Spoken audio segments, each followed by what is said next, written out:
It is Wednesday, February 21st, and the Splash Zone is back in your life. I am Matt Modi with my 4 favorite NBA player props for tomorrow's NBA betting slate. So these plays are going to be for Thursday, February 22nd. Obviously, as of today, when I'm recording this on Wednesday, we're still in the middle of the All-Star break, but books do have odds out for the player prop odds out for tomorrow. So I figured I might as well get this out early, give you guys some bangers to cash, hopefully for tomorrow's slate.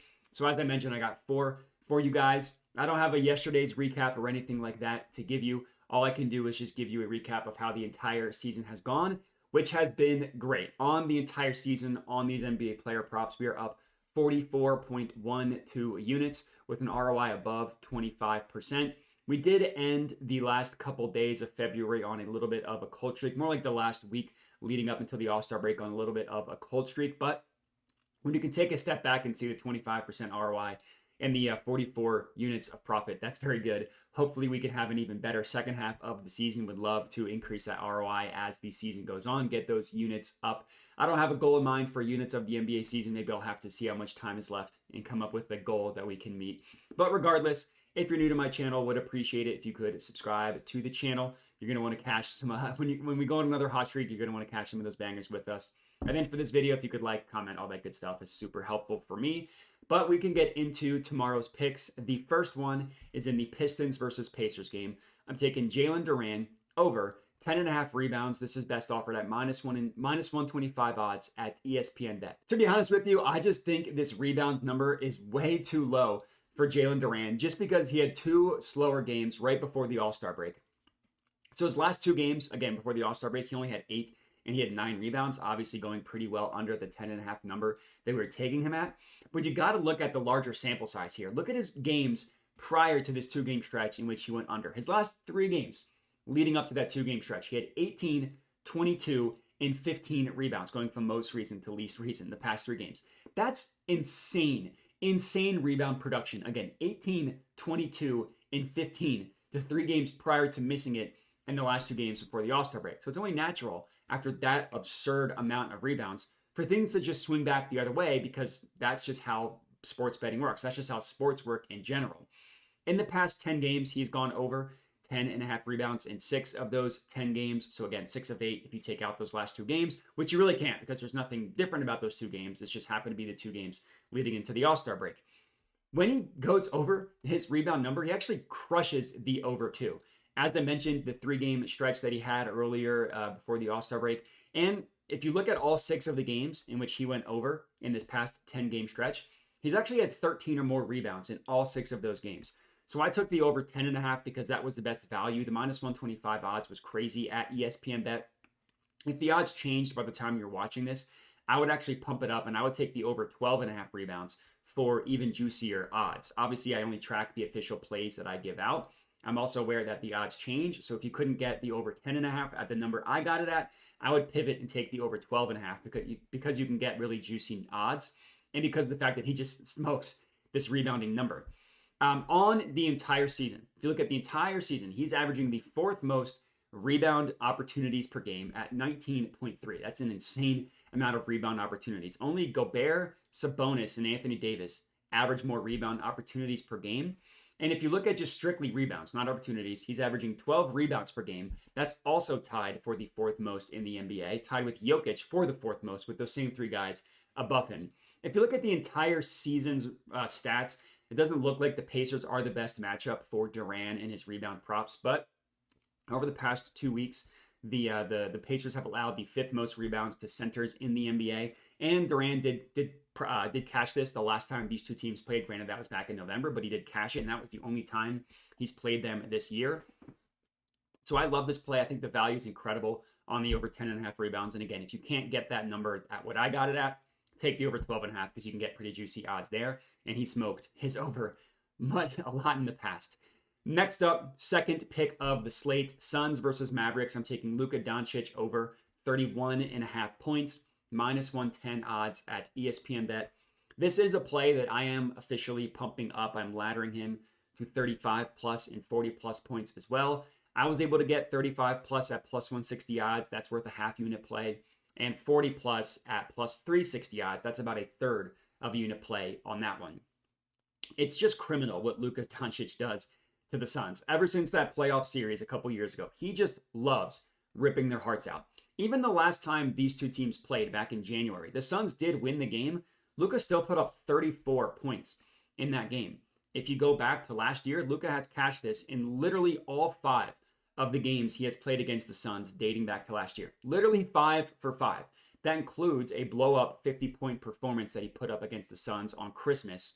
And if you look at the matchup, even despite the fact, if you just want to say that Luka loves killing the Suns, on the entire season, the Suns are allowing the second most points per game to someone of Luka's shooting profile. I'm also not scared off by the fact that Kyrie Irving is going to be playing in this game. Obviously, Kyrie has missed a ton of time this year. Luka's played 28 games this year with Kyrie. He's gone over 31.5 points in 15 of those 28 games, so better than a 50% number. And he's done it in 6 of his last 10 games as well. On the year, he's averaging about 32 points per game when he plays with Kyrie. And if you look at his usage rate, specifically when Luka and Kyrie are on the floor together, his usage rate is 34.05%. That is a little bit lower than his normal usage rate, but only by about 1%. And that usage rate of 34.05%, that would still be the second highest in the entire NBA, only behind Joel Embiid. So Luka has consistently killed the Suns. I think he should continue to do that tonight, hopefully cashing our second play. Next up, third pick of the slate, Spurs versus Kings. I'm taking Domantas Sabonis triple-double, plus 165 odds at FanDuel.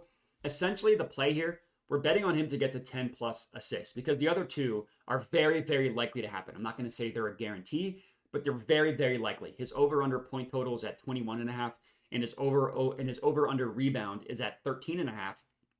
But that over 13.5 is heavily, heavily juiced towards the over. So if you wanted to be safe and you didn't want to risk the triple-double, you could take him to get the 10-plus assists. That would be at plus 130 odds at FanDuel. To me, I thought it made way more sense to get the pretty decently better odds at plus 165 while taking the added risk as well, hoping it gets to 10-plus points and 10-plus rebounds as well. So Sabonis did miss this in his last game right before the All-Star break against the Nuggets. Prior to that, he was on fire, kind of similar to Jaylen Durant. Prior to that game he missed, he had cashed in 3 straight with 14, 12, and 10 rebounds in that 3-game stretch as well. And he's just been on fire recently. In the month of February, Sabonis is averaging 14.3 potential assists per game. That's the 7th most in the entire NBA. But he's very efficient with his potential assists, and because a lot of the times his assists come right from under the basket or high percentage kick-out opportunities. So he's actually averaging 10.3 actual assists per game. That is the 2nd most in the entire NBA, again, in the month of February. So he's been playing a lot better recently. He did miss this the first time these two teams played this year, but the matchup against the Spurs doesn't really scare me off by any means. They're one of the worst defenses in the NBA. Just overall, they are allowing the 6th most assists per game. Again, not position specific, just overall. But if you look at Sabonis' playmaking style, they're allowing also the 6th most assists per game to someone of Sabonis' playmaking style. If you are scared off by the rebounding, I will say he should be able to smoke, just crush 10-plus rebounds. Again, that's also 4 below his over-under. And the Spurs literally give up the most rebounds per game to someone of Sabonis' rebounding style. So not only is his over-under priced at 13.5, not only is the over heavily, heavily favored by the sports books, but it's also a good matchup opportunity for him to get rebounds as well. So the rebounds is really not what I'm scared of. It's the assists, I'm guessing, what it's going to come down to. And hey, if he gets us there with blocks, that would be really unlikely, but that would still cash it. But Sabonis triple-double, hopefully he can get us there. Last up, 4th and final pick of the video, Brandon Miller, 4+ made 3-pointers. I should say this is in the Hornets versus Jazz game. Again, Brandon Miller, 4+ made 3-pointers, plus 200 odds at FanDuel. So as of right now, LaMelo Ball is questionable to play in this game. He hasn't been ruled out yet, but he has missed a lot of time with this ankle injury. If he plays tomorrow, that would be a bonus for this Miller 3-point prop play. Over 90% of Miller's made 3-pointers come from being assisted. He only has made 7 of 112 made 3-pointers have been unassisted. But this isn't a play only if LaMelo Ball plays, is what I'm trying to make clear. It would be a bonus if Ball plays, but it's going to be a play regardless. So I'm not going to change anything if LaMelo Ball gets ruled in or out. It would be a bonus. But the stats I'm going to give out are mostly going to be without LaMelo Ball, because I do believe that is the most likely. But with LaMelo Ball out of the lineup, Miller has made 4 or more three-pointers in 4 of his last 10 games. He had a ridiculous stretch where he made 5 three-pointers in 3 straight games. After that, it was only natural for things to start to swing back the other way, because that's how it works especially with jump shots, especially with rookie in their jump shot. He missed it in 4 straight after cashing 5. So not even the 4 number we needed to get him at, but 5. And he cashed in 3 straight games, then missed it in 4 straight. Then he hit it in his last game before the All-Star break. He had 4 made three-pointers against the Hawks. The reason why I like this play, it's because of the style of shooter Brandon Miller is, along with the matchup as well. So Brandon Miller is at his best with catch and shoot. Some players are best off the dribble. Some players are best in pull-up opportunities, whatever it may be. Brandon Miller is at his best with catch and shoot opportunities. He attempts over 5 catch and shoot three-pointers per game. He's actually top 15 in terms of catch and shoot three-pointers attempted in the entire NBA. And top 15 is pretty good for a rookie. And he's making over 39% on those catch and shoot opportunities as well. So he's attempting a decent amount while making them at a decent clip as well. And this bodes well, as I mentioned, for the matchup against the Jazz. The Jazz allow the 3rd most catch and shoot three-point attempts in the NBA, and they allow their opponents to shoot almost 38% on those attempts as well. So the value here at plus 200 odds, I think, is phenomenal. If LaMelo Ball plays, I think it's only going to be helpful because it's just another person to give him catch and shoot opportunities in terms of the passes. Now, Trey Mann has been very good with the Hornets, so I do think that can be helpful for Brandon Miller as well. Regardless, I'm going to like this play, whether the ball plays or not. The plus 200 odds for 4+ made three-pointers. Let's hope he can cash this one out for us. That would be amazing. And that's all we got. 4 NBA player props for you guys to lock in for tomorrow's NBA betting slate. Would appreciate it if you could like, comment, subscribe, all that good stuff. And then the last thing I say at the end of every video, if you like the picks that I give out, but you don't like watching the YouTube video, or you just don't always have the time, I do have a Dub Club. It's only $5 a month. All I do is the picks that I give out on YouTube, I send them out early on Dub Club as well. So as soon as I decide what my plays are going to be, I'll send them out on Dub Club and you can get them just texted to you. So if you don't want to watch the video, or if you don't want to wait until the odds change, you can pay $5 a month to get everything to you early and via text. Or if you don't want to pay the money, you could just watch the YouTube videos for free. Everything that you get on the Dub Club, you can get on YouTube for free. So I'm not here trying to sell you a VIP picks package or anything like that.